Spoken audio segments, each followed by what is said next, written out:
আসসালামু আলাইকুম রহমতুল্লাহ বারাকাতুহু। আমি মোহাম্মদ মামুন রশিদ।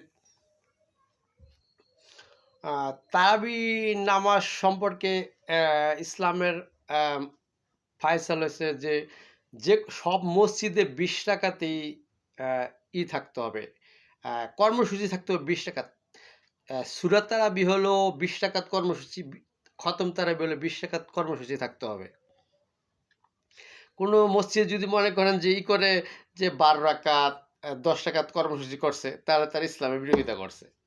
কারণ উমর রাদিয়াল্লাহু থেকে এটা আইছে যে 20 টাকা নির্ধারিত করা হয়েছে। মুসলমান যদি খাঁটি মুসলমান হয়, ওই মসজিদে 20 টাকা তারাবি নিয়মিত হতে হবে, ঠিক আছে না?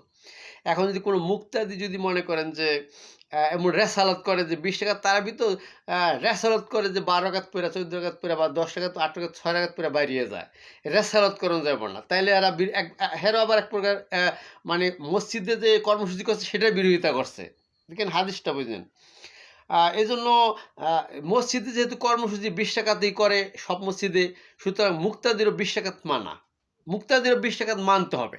কিন্তু কেউ যদি বাড়ি ঘরে পড়ে বা কোনো মুক্তাদি যদি হয়রান হয়ে যায়, রোজার মাসে এবার অনেক জিকে ফি করে হয়রান হইতে পারে, প্রতিদিন শরিক হইতে পারে না, কোনো দিন 10 টাকাত পইরা রেস্ট, একটু মানুষের রেস্টের প্রয়োজন আছে। কারণ আসানের অসুস্থতা, খারাপ লাগার ভালো লাগার ব্যাপার স্যাপার আছে। এজন্য কেউ যদি কোনো দিন কমপক্ষে এমনও তো কারো দিন যেতে পারে প্রতিদিন নিয়মিত রোজার মাসে তারাবি পড়তে পারে না, একদিন মাত্র এশার সময় কি হয়েছে, শুধু ফরজটা বসে বেতেরটা বসে, আর কিছু পড়তে পারে না, আবার সেই রেখে রোজা রয়ে গেছে, অর্থাৎ তারাবি পড়তেই পারে না। আচ্ছা, সে কি জাহান্নামে যাবে? সে জাহান্নামে যাবে না, মোটেই যাবে না। কারণ সুন্নতে মুআক্কাদা তো আর ওয়াজিব ফরজের মতো না, কঠিন গুণা না। ওটি তরফ করলে যে গুণা সেই গুণা না, কিন্তু এটা তো সুন্নতে মুআক্কাদা। তো জোহরে আগের সাথে সুন্নতে মুআক্কাদা, এটা যেমন জোহরে পরের 2 রাকাত সুন্নতে মুআক্কাদা, যেমন এশারের পরের 2 রাকাত সুন্নতে মুআক্কাদা, যেমন সুন্নত মুআক্কাদা না।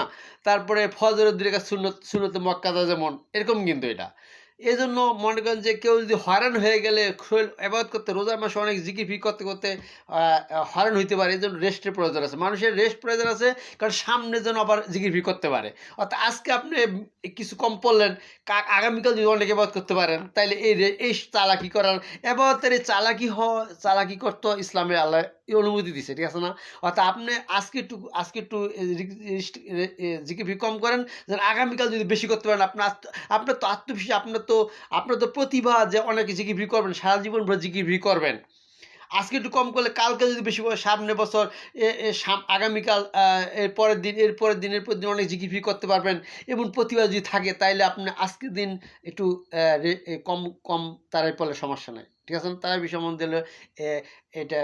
আবার কেউ যদি 2 রাকাত পড়ে, 6 রাকাত পড়ে, 8 টাকাত পড়ে, এরকম রেস্টের জন্য, মানে এবাদতের হাসিবের জন্য এটা ইসলামে জায়েজ করছে, ঠিক আছে না? আসসালামু আলাইকুম রহমতুল্লাহ।